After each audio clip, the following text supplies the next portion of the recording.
달러 기준으로 코스피, 달러 기준의 삼성전자 주가를 생각을 하셔야 됩니다. 지금 같은 경우에는 6개월 정도만 버텨보자. 그 정도까지는 이제 환율이 정상화되고 이러면은 어떻게 보면 뭐 무위험 수익이라도 볼 수 있는.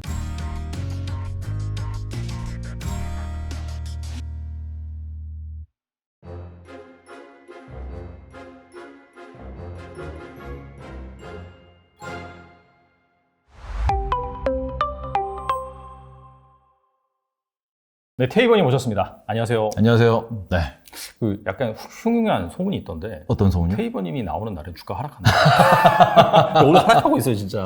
아, 그러게요. 네. 이게 저희가 과학이라고 올해 들어서 한 90% 확률로 제가 외부 채널에서 촬영을 하면은 꼭 이게 파란불이 뜨더라고요. 근데 괜찮습니다. 네. 제가 집에 가서 잠들면 올라요. 아, 그래요? 네네네. 빨리 하고 빨리 주무시는 걸로. 네, 알겠습니다. 알겠습니다. 지금이 어떻게 본다면 시장이 가장 애매한 것 같아요. 그죠. 그죠. 사실 뭐 CPI가 예상치를 하회했다. 네. 그 사실 하나만으로 지금 네. 좀 이렇게 숨가쁘게 달라온 증시이긴 한데 그걸 걷어내고 보면 사실 딱히 뭐 호재가라고 보기에는 좀 애매하긴 하거든요. 네. 그래서 뭐 일단은 일각에서는 그럼에도 불구하고 이제 연준이 뭐 기준금리 인상 속도 조절할 것이고 그러다 보니까 또 연말에 산타 랠리 있고 쭉 네. 이어가지 않지 않겠느냐 네. 이런 뷰들이 나올 것 같은데 어떻게 보세요 지금? 지금 이 부분은 되게 흥미로운 게 일단은 CPI를 확인하기 전까지 시장에 나오던 얘기는 중간 선거가 끝나면 무조건 오른다. 그리고는 지금 CPI를 확인하고 난 뒤에는 CT에서 또 통계 자료를 냈어요. CPI가 지난 20년 동안 봤더니 고점 찍고 떨어지면은 그 이후 6개월 동안 오르더라. 그리고는 통계적으로 11월, 12월에는 항상 오르더라. 그러니까 심리적으로 오르더라라는 이유만을 계속 찾아가지고 이제 이 데이터가 나왔으니까 이렇게 하면 오른다. 어제 같은 경우에는 PPI가 잘 나왔는데 미국 생산자 물가가 그 전까지는 오르든 떨어지든 중요하지 않다. 오히려 중국 PPI를 봐야 된다는 얘기를 계속 했었는데 지금 심리가 돌아서면서 약간 연준이 바뀐 게 제일 크긴 하죠. 연준 같은 경우에는 이제 실제로 얘기가 나오는 게 지금까지 금리를 올린 것이 경제에 영향을 미치는 것을 살펴보겠다라는 게 일단 어떻게 보면 지금 연준의 태도 변화의 가장 핵심 중에 핵심이다 라고 볼 수 있는데 연준이 말 그대로 금리를 가파르게 올리다 보니까 연준 내부에서도 이 상태가 이제 오랫동안 지속됐을 때 경제에 어떤 영향을 미칠지 모른다. 그리고는 그냥 단순히 금리만 올리는 게 아니고 QT라고 해가지고 유동성을 실제로 거둬들이고 있는 중이고 그거를 전 세계가 동시에 하고 있다. 특히 이번 같은 경우에는 우리나라도 그랬지만 우리나라도 2021년 작년도 여름부터 금리를 올렸습니다. 이게 전 세계가 작년 여름부터 긴축을 시작을 했고 미국이 올해 들어서 본격적으로 긴축을 했거든요. 그러니까 유동성 축소 속도가 워낙 빠르다라는 거거든요. 우리가 지금 20년 평균치를 놓고 봤을 때 20년 동안 데이터를 놓고 봤을 때 이게 우리가 M2 통화 유통량이라 그러는데 M2 통화 유통량이 6개월 단위로 계속해서 이렇게 계산을 했을 때 마이너스로 내려간 적은 지난 20년간 한 번도 없었어요. 근데 지금 마이너스를 기록하고 있습니다. 그러다 보니까 유동성이 정말 빠르게 마르고 있고 기준금리가 너무 빠르게 올라간 상황에서 중앙은행이 돈까지 회수해 가다 보니까 우리나라도 채권 문제가 발생하고 있고 이 상황에서 환율 방어 때문에 미국 채권까지 건들고 있는 국가들이 나오고 있고 그러니까 G20에서도 이번에 또 공동 성명으로 낸 게 다른 아젠다도 아니고 중앙은행들이 긴축 속도를 조절해야 된다를 아젠다로 이번에 맞아요. 삼았죠. 네. 이게 뭐냐 그러면은 연준이 지금까지 인플레를 잡겠다고 끌고 왔던 부분에 있어가지고 모든 국가가 다들 인플레이션을 걱정을 했던 거는 과거고 지금 현재는 기준금리를 올린 것에 대해서 인플레이션이 문제냐 아니면 이게 스태그플레이션 그것도 아니다. 디플레이션. 너무 급격하게 금리를 올리다 보니까 그 부작용에 대해 가지고 이미 유럽은 지난 8월부터 이제 소비가 실제로 전년 대비 5%씩 감소하고 있는 상황이고 지금 유럽은 그런 상황에서도 여전히 물가 상승률이 10%를 찍고 있습니다. 물론 전쟁이라고 하는 에너지 가격이라고 하는 아주 특수한 상황이 있긴 하지만 그렇죠. 이런 부분에서 이게 한 분기만 더 지났을 때 과연 경제가 버텨낼 수 있을 것인가? 이게 어떻게 보면은 인플레이션 같은 경우에도 쭉 올라오고는 그 탄성이 우리가 어떻게 보면은 조절이 안 됐다시피 이게 뭐 급격하게 실업이 늘어난다, 급격한 경기 침체로 간다라는 것도 그래서 우리가 돈을 푼다고 이게 끌어올려지는 게 아니다라는 거죠. 이제 그런 상황에서 미국은 계속해서 고금리를 유지하겠다라는 스탠스를 잡고 있다 보니까 지금 사람들이 심리상으로 이제 연준도 항복을 할 거야. 그리고는 그런 부분에 있어가지고 연준도 이제는 내부에서 좀 논의, 어떻게 보면 크랙이 발생을 하고 있어. 그런 상황에서 CPI도 꺾였고 PPI도 꺾였고 어제는 바이든 대통령이 물가가 꺾인 것에 대해 가지고 이게 우리의 정치적인, 우리 경제 정책의 하나의 어떻게 보면은 우리가 이게 좀 성과를 냈다라는 식으로 정치적 포장까지 하고 있습니다. 인플레 우리가 잡았다. 네. 약간 그런 것을 놓고 보면은 지금 어떻게 보면은 시장에서도 분명히 불안한 심리는 있어요. 골드만삭스가 지난주에 보고서를 낸 것이 내년 연말에도 S&P 500은 4,000일 것이다. 어제 같은 경우에도 이제 다른 곳에서 또 보고서가 나왔는데 내년 연말까지 마찬가지로 EPS가 증가하지 않는다라는 보고서가 나왔습니다. 무슨 소리냐 그러면은 성장률이 내년도에 0%라는 거죠. 그러면은 상장사들이 성장률이 0%라 그러면은 실제로 민생 경제는 마이너스. 뒷걸음질을 칠 수밖에 없다는 부분이기 때문에 이런 관점에서 이러면은 일단은 지금의 1년 동안 억눌렀던 매크로는 더 이상 지속될 수 없다. 그러니까 이게 심리적으로 일단 사자. 라는 식으로 조금 이제 조정받은 친구들 물타기에 대해 가지고 현금이 워낙 많다 보니까 그런 관점에서 또 CPI가 발표된 이후에 또 한 가지 호재는 미국에 있는 월스트리트의 많은 기관들이 우리 이제 공매도 포지션을 더 이상 잡지 않겠다. 당분간은. 이라는 얘기까지 나왔습니다. 그러니까 쇼커버링이 들어왔다 그러면서 나스닥이 7%가 떴고 그러면서 공매도를 당분간 하지 않겠다라고 선언하는 IB까지 나오다 보니까 좀 더 강하게 흐름이 나오지 않고 있냐라고 저는 생각을 좀 하고 있습니다. 그러면은 사실 정리를 하면은 기준금리 인상 속도 조절 그 부분이 시장에 호재를 주는 거고 네. 그로 인해서 이제 뭐 그동안에 숏쳤던 세력이라든지 쇼커버링 유입되는 거고 근데 앞서 말씀하신 것처럼 내년에 성장률이 0%다. 네. 사실상 경기 침체잖아요. 네. 그죠? 실적들이 그만큼 안 좋다는 거잖아요. 네. 그렇다면은 이러한 반등세가 어느 순간에는 멈추고 네. 다시 약간 시선이 기존에는 긴축의 속도로 집중이 됐다가 이제는 약간 경기 침체, 네. 실적 둔화, 거기에 따른 성장률 하락 이런 쪽으로 초점이 이동을 하면서 다시 좀 부진할 수 있는 가능성 충분히 있지 않을까요? 그 부분에서 지금 어떻게 보면 호재가 자꾸 쌓이고 있다라는 부분이 지금 그런 식으로 걱정하는 심리를 덮을 만큼 큰 호재들이 나온 부분이 첫 번째가 미중 정상회담.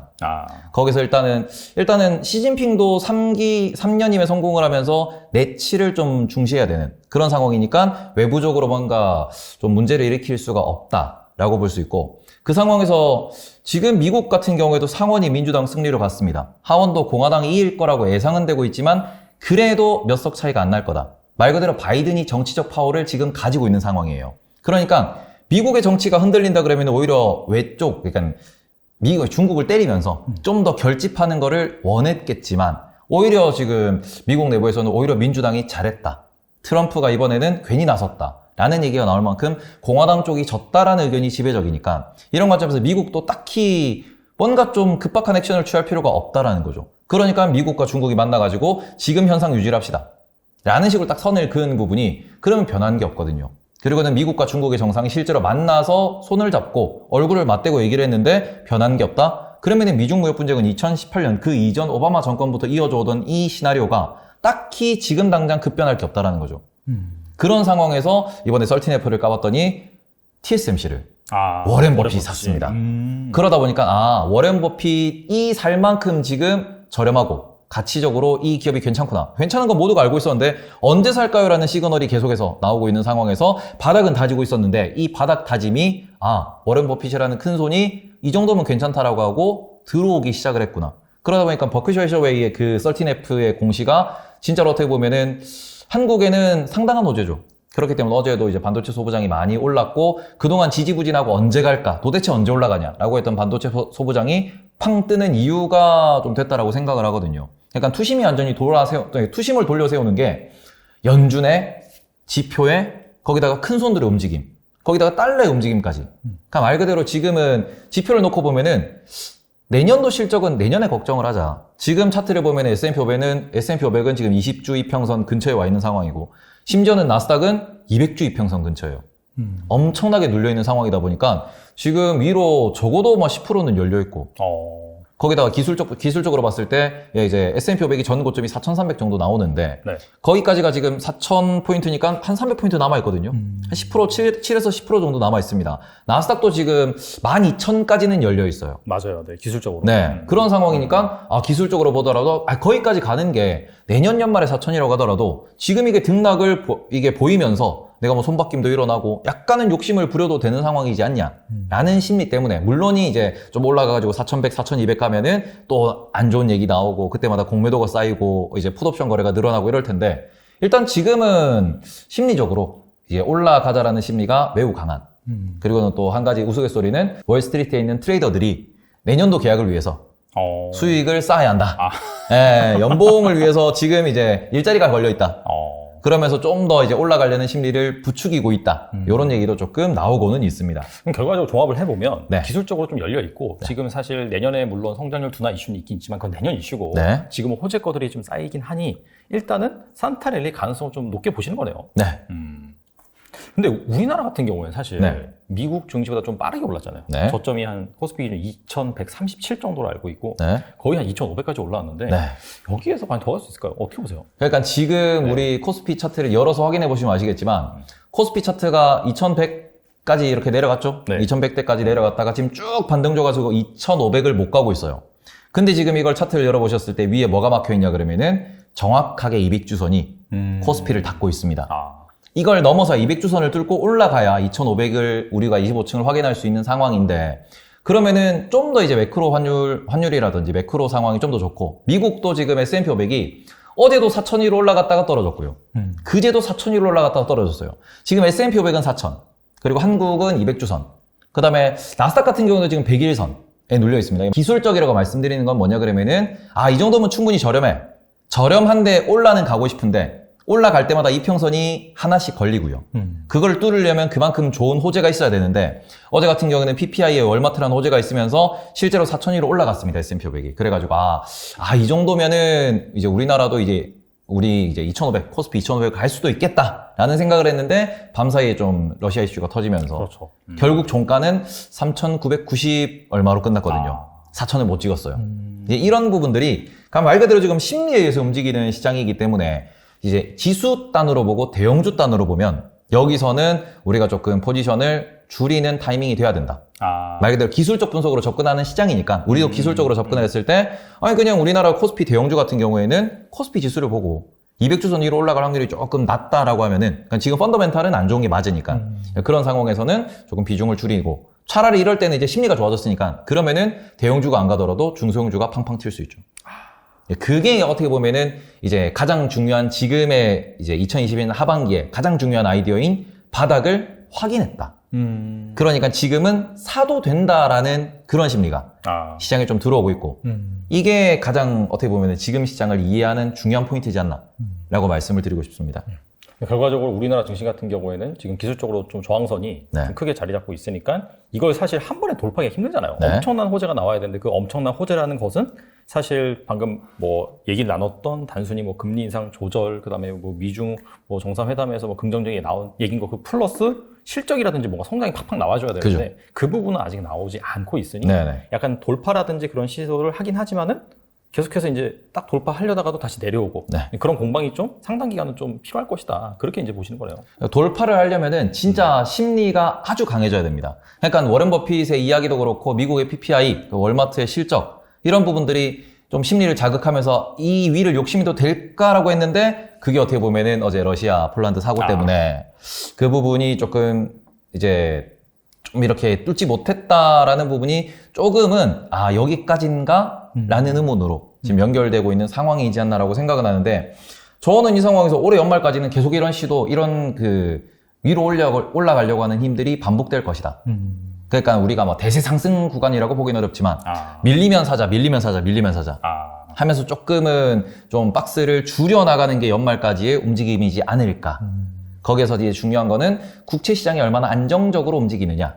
그리고는 환율 시장이 얼마나, 달러가 얼마나 안정적으로 내려오느냐. 이 부분이 가장 중요할 거라고 저는 보고 있습니다. 알겠습니다. 사실 시장과도 관련이 있는 그런 이슈이긴 한데 뭐 아시다시피 삼성전자 네. 포함해서 반도체 주식들 우리나라에서 워낙 큰 시가총액 비중을 차지를 하고 있어요. 네.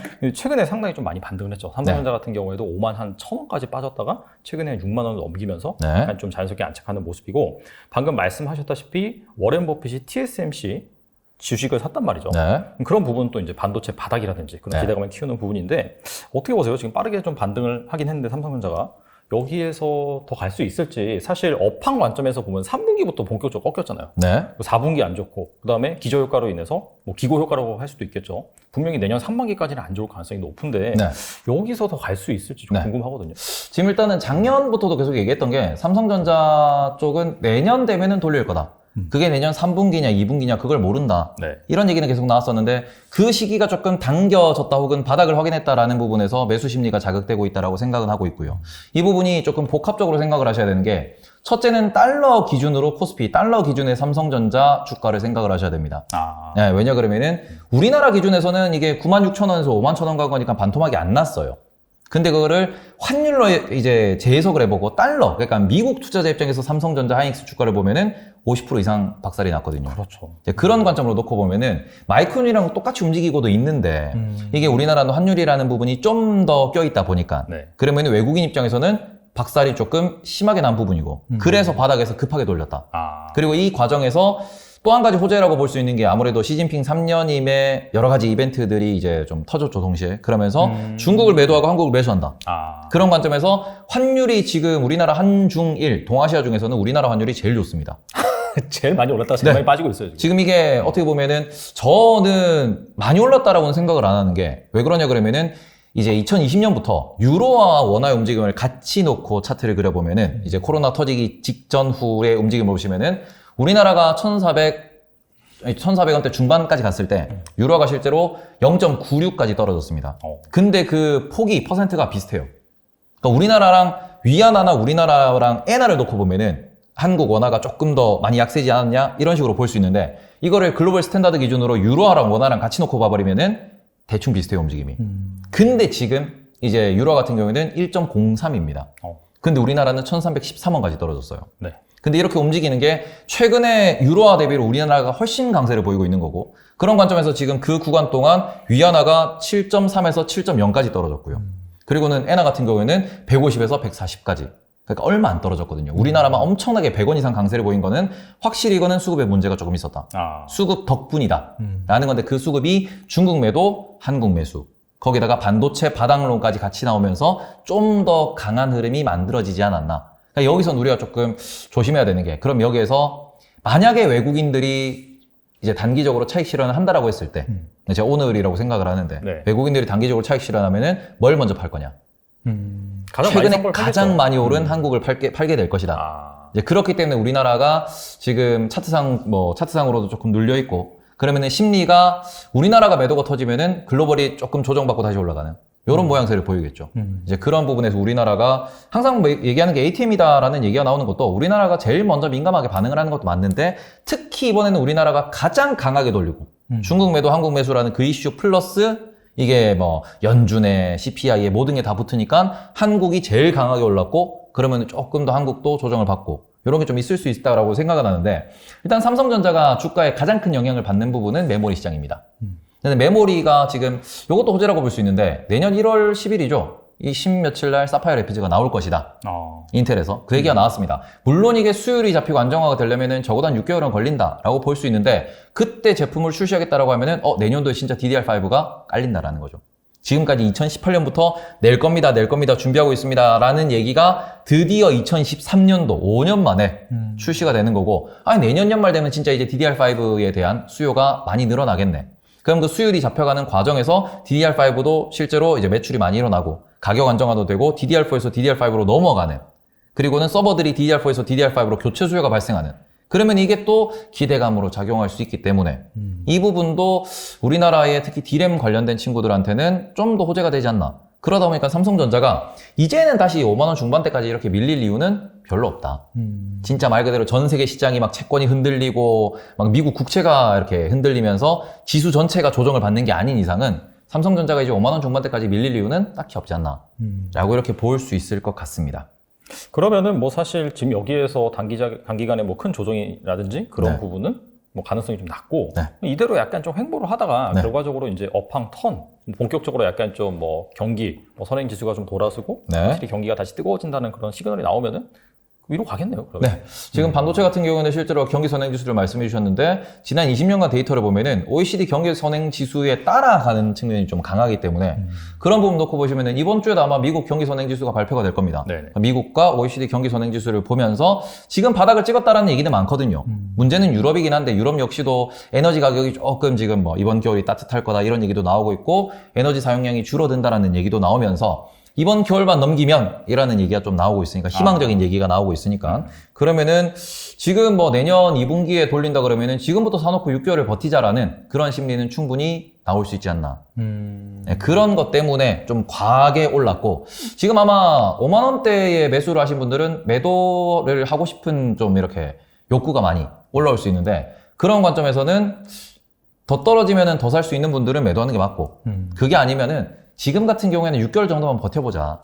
네, 왜냐면은 저도 어떻게 보면은 뭐 여러 가지 공식을 돌려가지고 이제 모델을 돌려보면은 한 우리나라 환율이 1200원대 정도, 그러니까 환율이 정상이라고 했을 때 삼성전자 적정 주가가 7만 원에서 7만 2천 원 정도까지는 나오더라고요. 밸류상으로. 근데 그거는 다른 분들이나 다른 투자하시는 분들하고 얘기해봐도 7만 원 정도까지는 이제 환율이 정상화되고 이러면은 지금 실적, 지금 시황에서는 그냥 그 정도는 러프하게 좀 볼 수 있을 것 같다. 라는 얘기를 좀 하고는 있습니다. 실제로 근데 환율이 이제 1200원대에서 1440원. 환율이 말 그대로 거기서 20%가 튀어버리니까 7만 원에서 20%딱 떨어지면은 56,000원이죠. 그러니까 대충 거기서 조금 과매도 구간해가지고 5만 원 중반대까지 이거 왔다 갔다 하니까 그런 부분 놓고 보면은 환율 빼면은 삼성전자가 진짜 본인의 지금 본질 가치보다 많이 떨어졌냐면 그건 아니거든요. 네, 그런 관점에서 뭐 PBR을 놓고 뭘 놓고 여러 가지를 봤을 때 대충 지금 상황에서도 위로 한 5에서 10% 정도는 충분히 우리가 그냥 버티면은 등락은 있더라도 버티면은 정상화 과정에서 이제 어떻게 보면 뭐 무위험 수익이라도 볼 수 있는 말 그대로 이 기업이 안 망할 거니까 네네. 이런 관점으로 보니까 그냥 들고 가시는 것도 괜찮지 않을까라는 생각은 하고 있습니다. 그 삼성전자의 기업 가치를 생각해 보면 네. 사실 7만 원대까지는 그 환차익 네. 이런 부분에 따라서 환율이 정상화되는 효과에 의해서 거기까지는 일단 상승할 수 있다. 네. 그렇게 볼 수가 있겠네요. 네네. 알겠습니다. 환율이 무엇보다 좀 중요한 것 같아요. 네. 말씀하신 것처럼. 2020년, 2021에 돈 못 번 사람들은 정말 부끄러워요. 그건 아무나 돈 벌 때예요. 모든 사람이 돈 버는. 근데 그게 저는 또 2030년 전후로 온다고 봐요. 그럼 그때까지 아무것도 안 하냐? 아니거든요.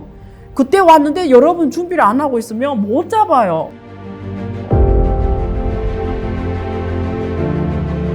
그럼 여러분 기술의 판이 바뀐다라는 거예요. 지금은 또 새로운 기술을 기반으로 해서 새로 50년 주기가 시작되는 시점에 와 있다. 근데 여러분 운 좋게 지금 이 시장에 숨쉬는 사람들은 그 50년 기회가 한번 잡을 수 있게 됐다라는 거예요. 어려운 게 아니거든요. 사람들이 어렵게 보거든요. 투자라고 하면은 전혀 아닙니다. 모를 때는 어려워요. 알면은 쉽거든요.